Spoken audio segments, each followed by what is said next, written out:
Let's go right to Tony Dokoupil at the dinner. Tony, what are you hearing? You were there. What did you see? What happened?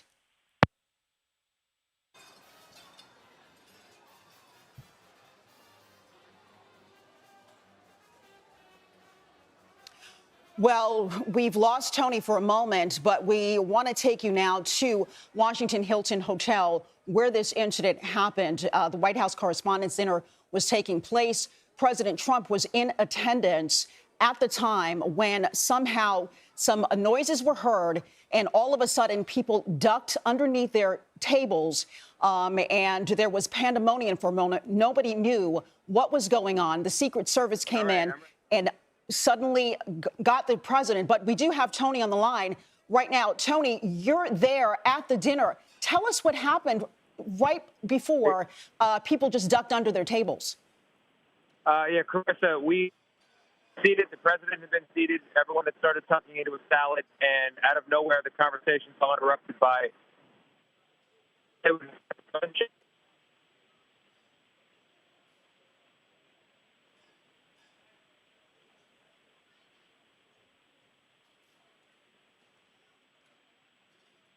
first the president, and then every significant member of the administration within the ballroom. They then stayed in that defensive position, not sure what was going to happen next, and the SWAT team came in onto the stage, guys in helmets, guys in vests, guys with the long guns, and they were scanning the ballroom. It was a moment of tremendous tension because no one seemed to know whether there was a gunman on the loose, under a table. The threat was somewhere, and at that particular moment, it felt like it was everywhere. One by one, the Secret Service evacuated.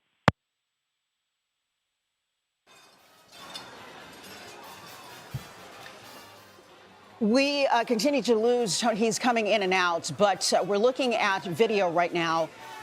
This was when suddenly there was some type of noise heard at the White House Correspondents' Dinner.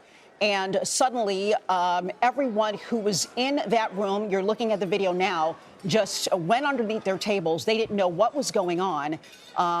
We have CBS correspondents there. Tony Dokoupil is there. Some of our executives were at the dinner as well. Of course, President Trump was there. So as soon as this happened, we understand that the Secret Service came in and immediately took the president away. I do need to verify some of the information that I have been hearing myself. I've been monitoring this situation, and we understand supposedly there was some kind of shots fired or something like that, but we do have to confirm that. This is what I've been hearing myself from the reports that I have been seeing. But of course, we do have people who were inside the building. We don't know what kind of security was there. I want to find out from Tony when we get him back how strong the security was, and what he's hearing when we get him back on the line is exactly what. Here's the moment it happened right here, and you see the confusion on the president's face and everyone's face, and you see right there in the background the Secret Service coming in and taking the president away from the scene. And you can imagine the fear and the terror in the room at the moment when this transpired. But once again, this was the first time that the president was supposed to speak at the White House Correspondents' Dinner after boycotting it during his first presidency. And this is the first time he was going to do it now in his second term in terms of speaking at this event. Usually it's a lighthearted moment. It's a time to celebrate the First Amendment. And there were a lot of people looking forward to this. Prior to that, Wuja Chang, which is a correspondent with CBS News, she was there, and there was laughter, there were smiles, and it was such a lighthearted time for everyone who was in the room. So having this happen is, of course, an absolute shock in terms of something like this happening at an event like this. All right, so now we have Ed O'Keefe joining us until we can get Tony back. Ed, were you there? Carissa, yes. Hello. Hi. We're in the ballroom. First thing to know about this ballroom is it has terrible Wi-Fi and telephone connection.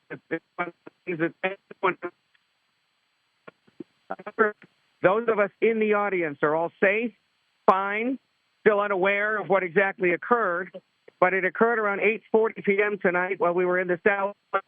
And suddenly, from the back of the room, you could hear plates crash, and just a wave of security officials started running towards the front of the room. And by the time I turned back towards the front of the stage, the president was off the stage, and security.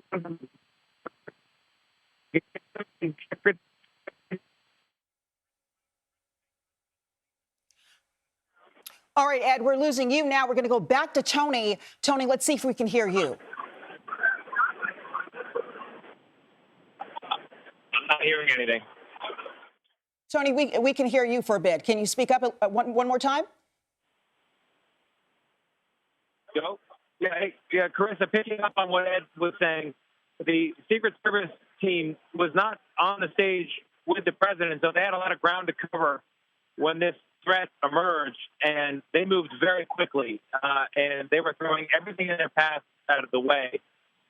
People were under the table, and a contingent of Secret Service, because our tables with CBS were near the front this year, were right next to us, and these guns were all at the ready. And then one by one, after the president was removed, defense was removed, the attorney general was removed, the defense secretary was removed by one. The entire cabinet was gone. However, things are apparently going to come back on, and the program will continue. So you're going to know more about what's going on outside the room, but the room in here is the tension has died down, and people are thinking, as a show of resilience, that we're going to get back on track here. Tony, talk a little bit about the security when you were going into that room. How strict was it? The security is significant. Multiple roads are blocked, and you show an outer perimeter. It's a metal detector. There are Secret Service details with guns and bulletproof vests going through everybody's bags. Everything's out of your pocket. You're being wanded. It's a significant.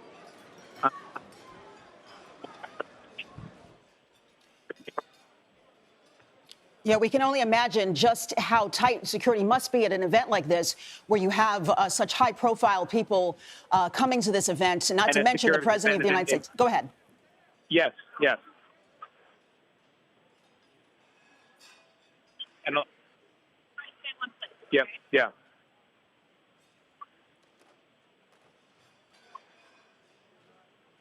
Carissa? Yeah, Tony, go ahead. This was a very secure room. Ed will be able to tell you, actually, about the security. This is a typical presidential level of security. Absolutely, Carissa. We had been told to be here, 90 minutes before to get through what is the standard kind of magnetometer check that anyone would go through if you're going to be at a presidential event. And everyone was cleared through, which is why the initial reports we have heard from our colleagues who were seated closer to the back of the ballroom, they were told that this shooter, or alleged shooter, apparent shooter, was able to fire off shots outside the ballroom in an area sort of en route to this place. And that is what compelled the security to start running into the room to secure the president, the first lady, vice president, and all members of the cabinet that are here. You had the Secretary of State, the Treasury Secretary, the acting Attorney General. We were seated at my table with the House Majority Leader, Steve Scalise, who, remember, is a survivor of an assassination attempt several years ago. The moment the security operations began, he hit the floor and hid under the table. And within 90 seconds, his security detail had located him, told him they had him, and escorted him out of the room. He is part of congressional leadership and therefore has a security detail. But what we witnessed tonight was the execution of well-laid plans. This is a room the Secret Service, the Capitol Police, the Washington Police know well. They know every nook and cranny of how to get people in and out of here. And they exhibited pretty quickly what they can do when there's this kind of threat against the president, the first lady, and the vice president. We are awaiting further word here in the room from our colleagues at the White House Correspondents Association on what exactly we're going to do to continue. But if it is true, what these reports that we've heard from our colleagues are, that something happened. And talk a little bit about when you were all going into, and Tony, if you can hear me as well, either one of you can answer this. As you were going into the room, did you see anyone who was acting suspiciously, or did you see anything that made you think, oh, what's going on? Go ahead. Not at all. And we were eating salad. Like Tony said, it's the salad course. You're sitting there, you're making small talk with the folks at your table, and suddenly this plane crashed in the back of the room, which led to waiters.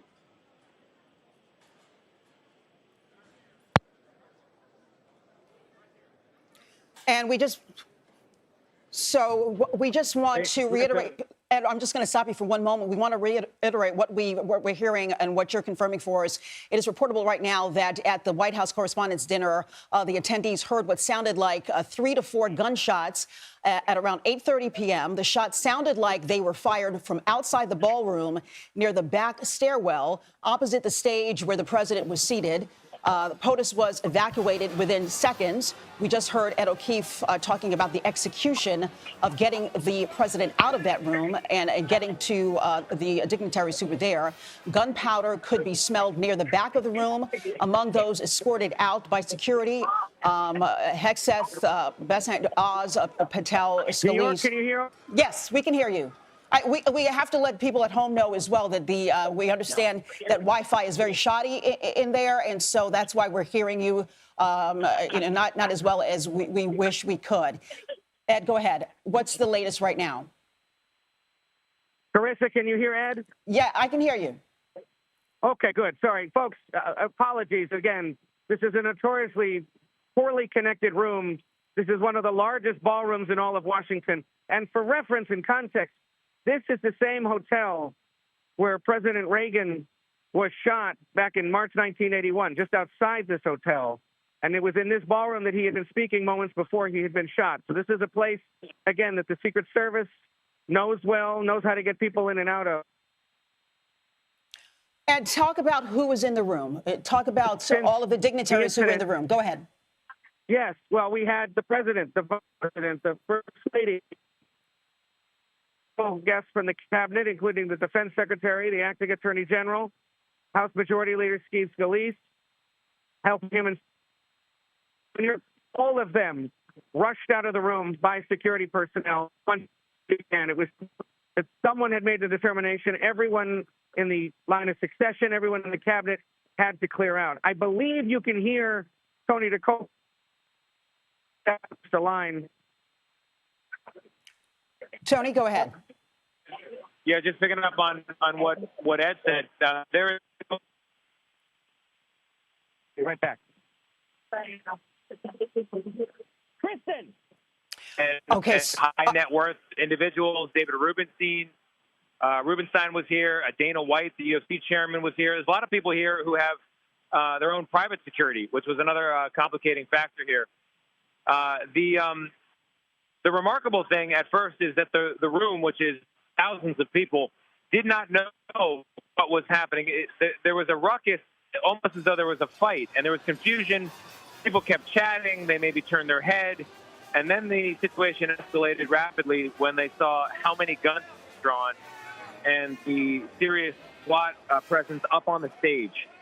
And that indicated to everybody that they know what is happening, but it is deadly serious.